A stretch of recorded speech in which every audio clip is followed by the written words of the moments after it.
اب آ جائیں تیسری بات. یہ بھی اب ایک بات یہ سمجھیے، نوٹ کیجیے. دنیا میں گمراہی پہلے آتی ہے یا ہدایت پہلے آتی ہے؟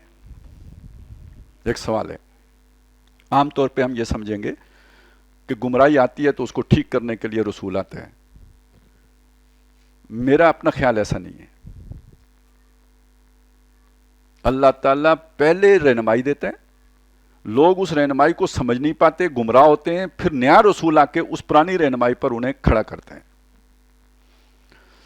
کان الناس امتً واحدہ، لوگ ایک ہی طریقے پر تھے، گمراہی نہیں تھی، سب توحید پر تھے.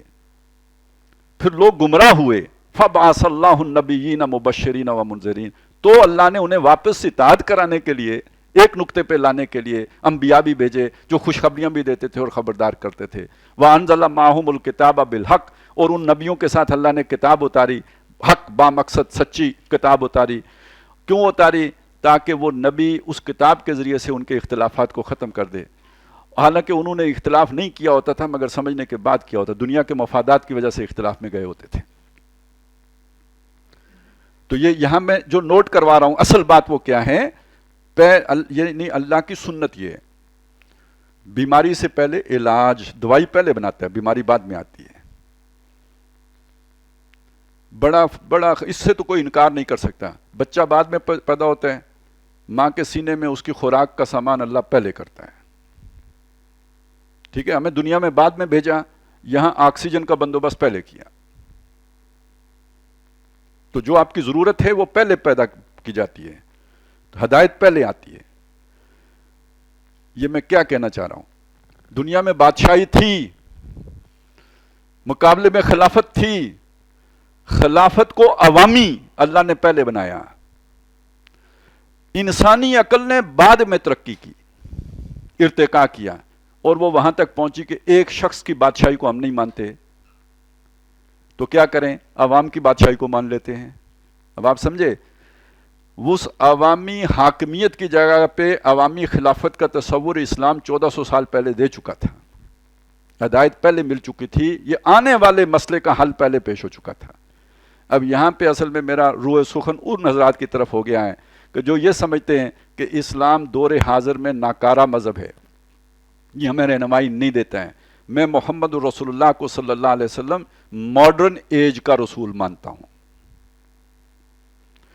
جو ان کا اپنا زمانہ تھا وہ اس زمانے میں اتنے فٹ نہیں تھے، وہ زمانہ بھی بہت پیچھے تھا. محمد رسول اللہ کی تعلیمات بہت ایڈوانس تھیں، اسی وجہ سے صرف 30 سال چل پائیں.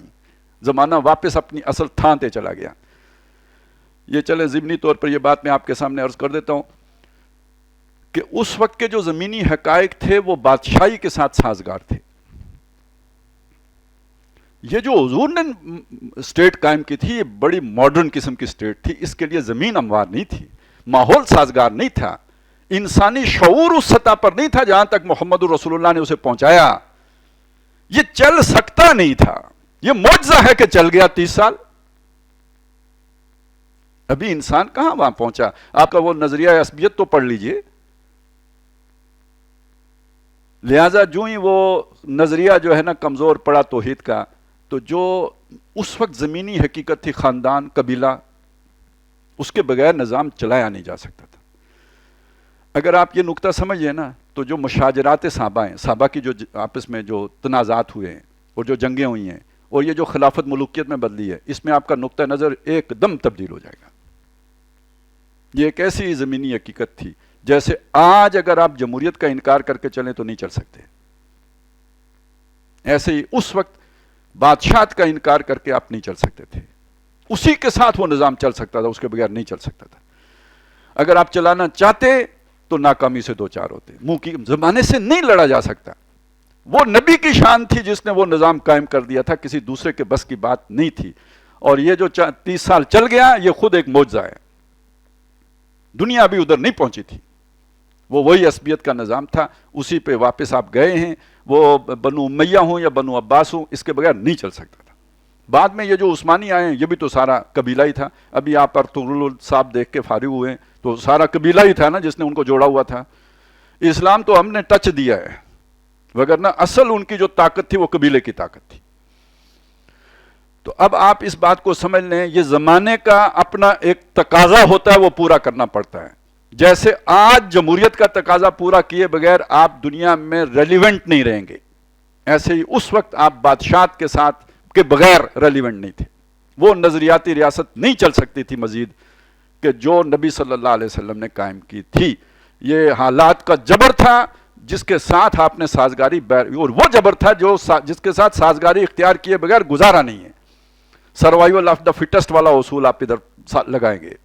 اچھا اب آ جائیں اس چیز کی طرف. میں عرض یہ کر رہا تھا کہ اصل میں تو حضور کی تعلیمات آج کے دور کے لیے ہیں، ابھی کھلی نہیں ہے انسانوں کے اوپر.